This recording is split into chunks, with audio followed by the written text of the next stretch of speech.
അർജന്റീനക്ക് വമ്പൻ shock. Scaloni രാജിവെക്കുന്നു. ഔദ്യോഗിക പ്രഖ്യാപനം ഞെട്ടിച്ചു. ഹലോ ഗായ്സ്, എല്ലാവർക്കും മല്ലു ഓഫ്സൈഡിന്റെ പുതിയൊരു വീഡിയോയിലേക്ക് സ്വാഗതം. അർജന്റീനയുടെ പരിശീലകൻ ലയണൽ സ്കലോണി അർജന്റീന ടീം വിടുമെന്ന് ഔദ്യോഗികമായി പറഞ്ഞിരിക്കുകയാണ്. ഇത് ശരിക്കും ഒരു യുഗത്തിന്റെ അവസാനമാണോ? 2022 ലോകകപ്പ്, 2 കോപ്പ അമേരിക്ക, ഫൈനലിസിമ, അർജന്റീനയെ ലോക ഫുട്ബോളിലെ ഏറ്റവും ശക്തമായ ടീമാക്കി മാറ്റിയ പരിശീലകൻ ലയണൽ സ്കലോണി തന്റെ ഭാവിയെക്കുറിച്ച് നിർണായക പ്രഖ്യാപനം നടത്തി. സ്കലോണിയുടെ വാക്കുകൾ കേൾക്കാം. ഡിസംബർ വരെ ഞാൻ അർജന്റീനയുടെ പരിശീലകനായിരിക്കും. അതിനുശേഷം ഈ സ്ഥാനം വിടാനാണ് സാധ്യത. എനിക്ക് വിശ്രമിക്കാനും പുതിയ ഊർജ്ജം കണ്ടെത്താനും സമയം വേണം. ഇതോടെ അർജന്റീന ആരാധകർ ആശങ്കയിലാണ്. മെസ്സിയെയും അർജന്റീനയെയും ചരിത്ര വിജയങ്ങളിലേക്ക് നയിച്ച ഈ കൂട്ടുകെട്ട് ഇനി തുടരുമോ എന്ന ചോദ്യമാണ് എല്ലാവരുടെയും മനസ്സിലുള്ളത്. കരാർ ഡിസംബറിൽ അവസാനിക്കുന്നതിനാൽ അതിനുശേഷം അന്തിമ തീരുമാനം ഉണ്ടാകുമെന്നാണ് സൂചന. സ്കലോണി വിടുകയാണെങ്കിൽ അർജന്റീനയുടെ അടുത്ത പരിശീലകൻ ആരാകും? അതോ ആരാധകരുടെ ആഗ്രഹം പോലെ സ്കലോണി തന്നെ തുടരുമോ? സ്കലോണി തുടരണമെന്ന് നിങ്ങൾ ആഗ്രഹിക്കുന്നുണ്ടോ?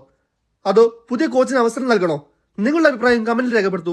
ഇത്തരത്തിലുള്ള പുതിയ ഫുട്ബോൾ വാർത്തകൾക്കായി മല്ലു ഓഫ്സൈഡ് സബ്സ്ക്രൈബ് ചെയ്യാൻ മറക്കരുത്. വീഡിയോ ഇഷ്ടപ്പെട്ടാൽ like, share, comment and subscribe. Thank you all.